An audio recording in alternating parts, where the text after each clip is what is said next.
नरेंद्र मोदी ने गरीबी देखी है और देखा है कि कैसे गरीब अपना भरण पोषण करता है। तभी तो कोई भी मंच हो और सामने कोई भी बात गरीबों की जरूर करते हैं। और नरेंद्र मोदी सरकार गरीबी खत्म करने में लगी है।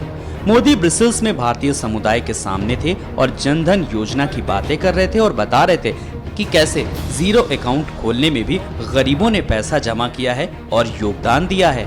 कुएं में से उन माताओं को बाहर निकाला था। सबसे ज्यादा यूरिया का उत्पादन 2015 में हुआ और संकटों से हमने बाहर निकाला।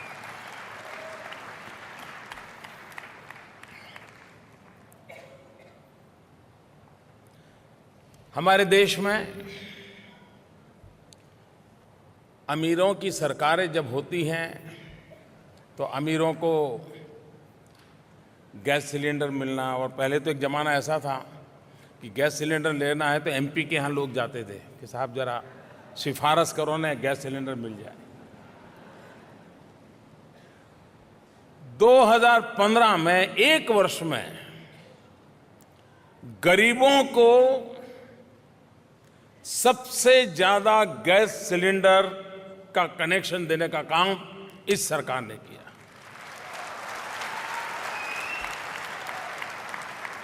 हमारे देश के एक प्रधानमंत्री लाल बहादुर शास्त्री ने एक बार देश के नागरिकों से अपील की थी कि अनाज की कमी है, हम लोग एक टाइम खाना छोड़ दें।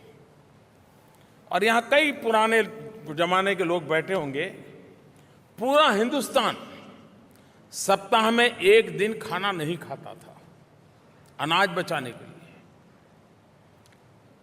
लाल बहादुर शास्त्री की शब्द की वो ताकत थी। मैं तो छोटा व्यक्ति हूं, कहां लाल बहादुर शास्त्री और कहां एक चाय बेचने वाला।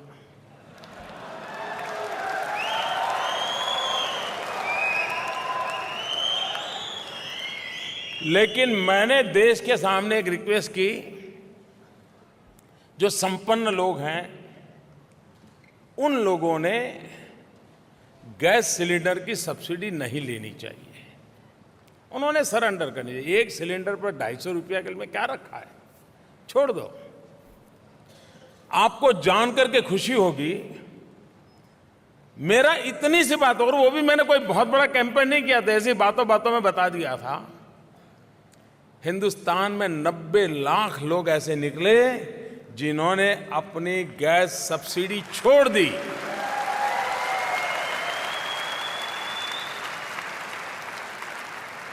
जब मैं कहता हूं ना देश प्रगति कर रहा है, उसका कारण 125 करोड़ देशवासी हैं, ये उसका उदाहरण है। 90 लाख लोगों ने अपनी गैस सब्सिडी सरेंडर कर दी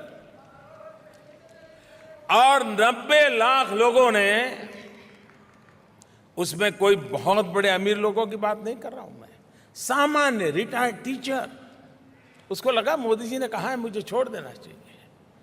और हमने कहा अगर आप छोड़ते हो तो मैं उस गरीब मां को एक गैस सिलेंडर दूंगा जो मां लकड़ी के चूल्हे जला करके धुएं में रोटी पकाती है, बच्चों को खिलाती है। वैज्ञानिकों का कहना है कि एक मां चूल्हे में लकड़ी जला करके अगर खाना पकाती है तो एक दिन में 400 सिगरेट जितना धुआं उसके शरीर में जाता है। 400 सिगरेट्स। आप कल्पना कर सकते हैं कि उस मां की तबीयत का क्या हाल होता होगा। और उस घर में छोटे छोटे बच्चे उस धुएं के अंदर कैसा गुजारा करते होंगे। इस एक बात ने मुझे बड़ा पीड़ा की और मैंने तय किया कि गरीबों के घर में गैस का सिलेंडर क्यों ना हो। और उसका परिणाम है कि गत एक वर्ष में आजादी के बाद सबसे ज्यादा गरीबों को गैस सिलेंडर दिए। इस बार बजट में हमने एक संकल्प घोषित किया है कि आने वाले 3 वर्ष में 5 करोड़ गरीबी की रेखा के नीचे जीने वाले परिवार जिनके घर में लकड़ी का चूल्हा है, उनको गैस सिलेंडर का कनेक्शन दिया जाएगा और पहला कनेक्शन का खर्चा सरकार भुगतेगी और धुएं में से उन माताओं को बाहर निकाला जाएगा।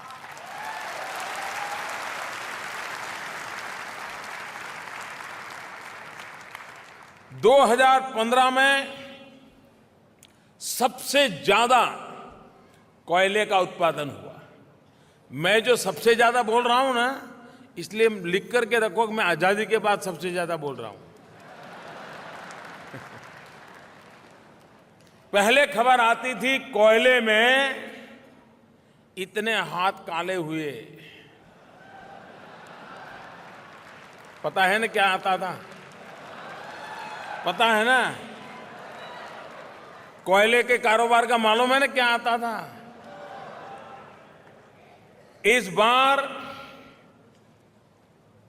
सबसे ज्यादा कोयले का उत्पादन 2015 में हुआ।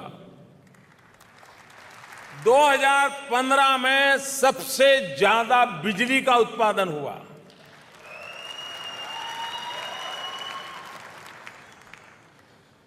2015 में हिंदुस्तान के बंदरों पर जो गुड्स आया, सामान आया, वो सबसे ज्यादा सामान बंदरगाहों पर उस माल की ढुलाई हुई, सबसे ज्यादा। मतलब व्यापार बड़ा होगा तब माल आया होगा, गया होगा।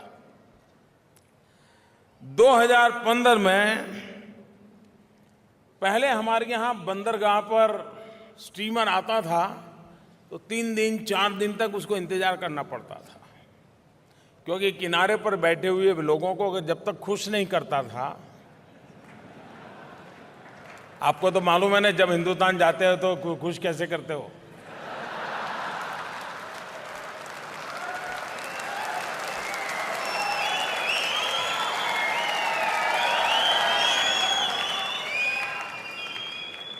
तीन दिन, 4 दिन, 5 दिन, सप्ताह स्टीमर अंदर खड़ा है, किनारे पर आता नहीं, माल उतरता नहीं। कितना खर्चा होता था। गत वर्ष कम से कम समय में बंदरगाह पर स्टीमर आने और जाने में समय कम से कम लगा। सारी बिचौलिए पद्धतियां बंद हो गई। स्टीमर आता था, माल उतरता था, दूसरा माल भरता था, स्टीमर चल पड़ता था। किस प्रकार से बदलाव आ रहा है देश में। 2015 में देश में सबसे ज्यादा दूध का उत्पादन हुआ। मतलब पशु भी सुखी हुए होंगे, गाय, भैंस, बकरियां भी तो खुश हुई होगी। हम वोट बैंक की राजनीति नहीं करते, जो वोट नहीं देते उनका भी भला करते हैं।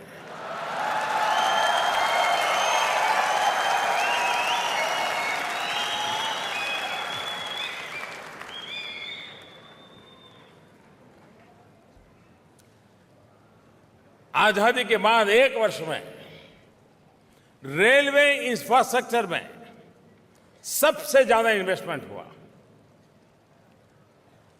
क्योंकि मेरा बात है कि हिंदुस्तान में रेलवे ये सिर्फ यातायात का साधन नहीं है।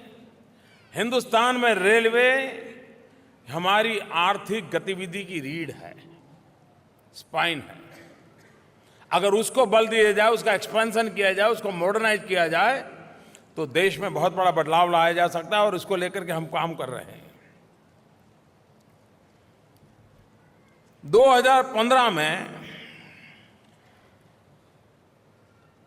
हाईवेज, राजमार्ग सबसे ज्यादा एक साल में ज्यादा से ज्यादा किलोमीटर के कॉन्ट्रैक्ट अगर दिए गए 2015 में दिए गए।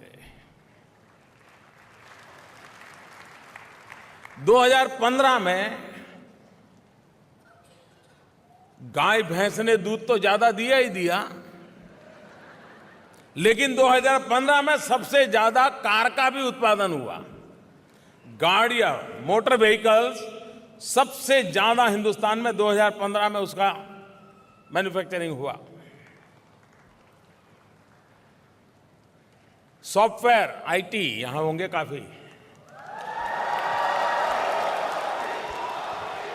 2015 में सबसे ज्यादा सॉफ्टवेयर एक्सपोर्ट हुआ भारत से।